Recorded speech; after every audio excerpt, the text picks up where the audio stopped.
leave this car park now. It's private property. Right, okay. Off you go. I will leave. Just keep Off away. you go. You go. Keep your dog away from my left, please. What do you do? Push on your boots. No. Well, if it does, it'll be getting launched across the pavement, won't it? You've just threatened to kick me, dog. Welcome to Noxium, where police power meets public accountability. This episode is brought to us by Matt 12128. Be sure to check the link below, subscribe to his channel, and give him the credit he deserves.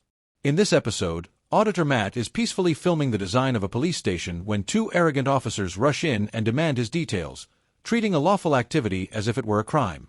Matt refuses to back down and firmly asserts his rights. However, instead of respecting the law, one officer completely loses control, detaining him, searching through his phone, and even going so far as to promote animal cruelty by threatening to kick his dog. What's your surname? Well, do I have to give it? Yes. I don't. Why are you lying? You are lying. Why? He's lying. He's lying to me, saying that I have to give him my details. If you give us your details, I don't understand why. Because he's just lied to me about it. I'm not lying to you at all. You've just lied to said I have to give you my details. I'm asking you I for your name. don't. Right. Under what law do I have to give you my details? Well, what you do have to do, Can you keep your distance? You've got no mask on. Keep your distance. what I'm going to do to you, no, I'm going to take your phone and I'm going to go through your phone. Right, I'm just. All right. Can I just say, I'm No, just I'm doing gonna a documentary. I'll explain. Right. I'm just doing a documentary on police abusing Section 43. Three. Yeah, Which is what? Terrorism act. You're going to fall over. Right, can you just tell me what you're doing? What Right. section you're doing, etc. Right. Because of the current threat situation with terrorism, all right? Terrorist. Right, yeah. Well, this is what I'm doing a documentary on. Yeah. Right. You're here taking photographs of sites of interest, all right? Yeah. You refuse to give me your details, so I want to see what photographs you're taking, all right? And I've got the right to look at your phone. From the moment he arrives, the officer is misleading. He tells Matt he is required to provide his details, relying on pressure and intimidation. But Matt understands his rights, and when he asks for the legal basis, the officer is unable to provide one. The reality is straightforward. The only legislation that can compel someone to give their details in a public place is Section 50 of the Police Reform Act 2002, and that applies only to antisocial behavior, not to filming. Instead of acknowledging the error, the officer escalates the situation. He claims that refusing to provide details gives him the authority to examine Matt's phone and photographs. That is completely unjustified. Access to a mobile device requires a warrant or very specific powers under terrorism legislation. There is no law that permits an officer to search through private images simply because an individual declines to identify themselves. Okay. I'm going to ask you now. If you detain me, you have under Section 43. Right. I'm telling you now, I'm going to look at your phone.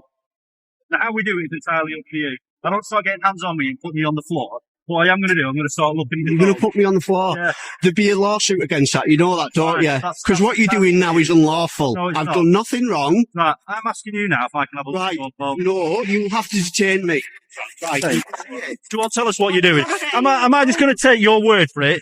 Do terrorists say, I'm here to plant a bomb? Or do they say, I'm It's a taking bit pictures? extreme. No, it's not. Do I If you're look doing like it, a terrorist? I don't know. What does a terrorist look like? Can you describe a terrorist to me? Common sense. No, you need some common sense, don't you? You're absolute wasting everybody's time, aren't you?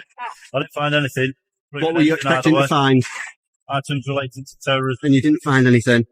No, I didn't. No. It's not. What's your call number? It's 3816. What's your name? I'm not telling you my name. You need to tell me your name. No, not on the terrorism act. I don't have to. Am I still being detained under the Terrorism Act? No, you're not. Right, therefore, I would like your name. Well, I'm telling you, you're not having it. I would like your name, please. I thought you're not. Matt makes it clear, if the officer wants to see his phone, he will need to detain him. Instead of recognizing how unreasonable that would be, the officer proceeds to do exactly that under Section 43 of the Terrorism Act 2000. Using counter-terrorism powers on a man who is openly filming in public while walking his dog is not effective policing. It is a clear sign of overreach. When asked whether he appears to be a terrorist, the officer responds with a serious yet sarcastic remark, "What does a terrorist look like?" That is not a lawful justification. Matt is dressed in ordinary clothing, filming openly, speaking calmly, and simply walking his dog.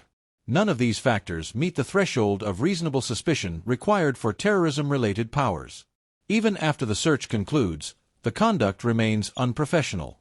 When Matt asks for the officer's name, The officer initially refuses, attempting to rely on the Terrorism Act to avoid identification. However, once the detention has ended, Code C of PACE requires the officer to provide his name when requested. Be detained under the Terrorism Act. Therefore, I would like your name, please. My column was 3816. Right, I have not been detained for terrorism. Can you explain to him? His name. He does. Provide you his collar number, which he's done. Doesn't need to provide his name. He does. What's your collar number? Over it, Matt, but you're not getting my name. You've got my contact details. You've got my collar number. You know where I It's work. your policy to give me a name. No, it's not. Yes, it My is. policy is to give you my Collar number and collar. name. No, it's not. Yes, it is. Yes, it is. You're going to get retrained then, aren't you? That's fine with me. Don't worry. You're going to get retrained on searching people lawfully as well. What, section 43, the terrorism act? Yeah, No, because I'm not it's allowed abused. No, not Yeah, well, I not am when you've got no reason. Not I am. because I took a picture of the Porsche Panamera. No, you On went the police to station. the police station. You would film Cumbria police stations, film Kendal police stations. You go into large pharmaceutical sites of interest, all to get a reaction. That's Right, what you're is doing. that That's what how it you're is? spending your time. That's entirely up to you. How you decide to waste your time. I'm not wasting my I've time. now done my you're, job. You're okay? the one that's wasting I've your searched, time. Yeah, and you've done it incorrectly. I don't think I have. Oh, you have. Well, there's a law and you need to uphold it. You should leave your ego in the bedside drawer when you come out to work, mate.